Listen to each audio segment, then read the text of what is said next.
உயிரிழப்பு. கடலூர் மாவட்டம் பெண்ணாடம் அடுத்த தீவலூர் கிராமத்தில் சுமார் 500க்கும் மேற்பட்ட குடும்பங்கள் வசித்து வருகின்றன.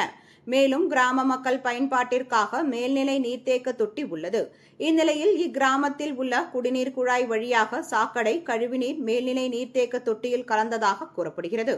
அவ்வாறு சென்ற சாக்கடை கழிவுநீரை பொதுமக்கள் குடித்து வந்த நிலையில் அந்த கிராமத்தை சேர்ந்த 10க்கும் மேற்பட்டோருக்கு மஞ்சள் காமாலை நோய் பாதிப்பு ஏற்பட்டு திருச்சி, சிதம்பரம், விருதாச்சலம் உள்ளிட்ட பல்வேறு மருத்துவமனைகளில் சிகிச்சை பெற்று வந்ததாகவும் கூறப்படுகிறது. இந்நிலையில் அதே ஊரை சேர்ந்த பொன்னரசன் என்பவரின் மனைவி முத்தழகி 34 வயது, மகன்கள் பொன்மனச்செல்வன் 15 வயது, முத்தமிழ் நிலவன் 13 வயது, தேன்மொழி 16 வயது ஆகியோருக்கு உடல்நலம் பாதிப்பு ஏற்பட்டது. இதனால் அனைவரும் விருதாச்சலம் அரசு மருத்துவமனையில் சிகிச்சை பெற்ற போது மருத்துவர்கள் ஆகிய 4 பேருக்கும் மஞ்சள் காமாலை நோய் உள்ளதாக, இதனால் சிகிச்சைக்காக திருச்சி அரசு மருத்துவமனைக்கு அனுப்பி வைத்துள்ளனர். அங்கு சிகிச்சை பெற்று வந்த 7ஆம் வகுப்பு படிக்கும் மாணவன் முத்தமிழ் நிலவன் 13 வயது நேற்று சிகிச்சை பலனின்றி உயிரிழந்தார். இதை அறிந்த தொழிலாளர் நலன் மற்றும் திறன் மேம்பாட்டுத்துறை அமைச்சர் கணேசன் சம்பந்தப்பட்ட கிராமத்தில் மருத்துவ முகாம் அமைக்க உத்தரவிட்டு வந்தார்.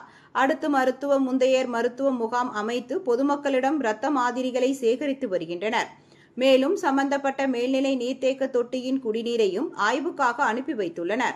இச்சம்பவத்தால் அப்பகுதியில் பரபரப்பு ஏற்பட்டுள்ளது. தொடர்ந்து மஞ்சள் காமாலை நோயினால் இறந்த முத்தமிழ் நிலவன் வீட்டிற்கு வந்த தொழிலாளர் நலன் மற்றும் திறன் மேம்பாட்டுத்துறை அமைச்சர் கணேசன் இறந்து போன முத்தமிழ் நிலவன் உடலுக்கு மாலை அணிவித்து மரியாதை செய்தார். தொடர்ந்து இறந்து போன முத்தமிழன் குடும்பத்தினருக்கு 1 லட்சம் ரூபாய் இழப்பீடாக வழங்கினார். தொடர்ந்து 3 சென்ட் இடம் கொடுப்பதற்காகவும் உறுதியளித்தார். அது மட்டுமல்லாமல் அப்பகுதியில் புதிய போர் மற்றும் சுத்திகரிக்கப்பட்ட குடிநீர் வசதி, பொது கழிவறை வசதியை ஏற்படுத்தி தர நடவடிக்கை எடுக்க திட்டக்குடி வட்டாட்சியர் மற்றும் நல்லூர் வட்டார வளர்ச்சி அலுவலர்களுக்கு உத்தரவிட்டார்.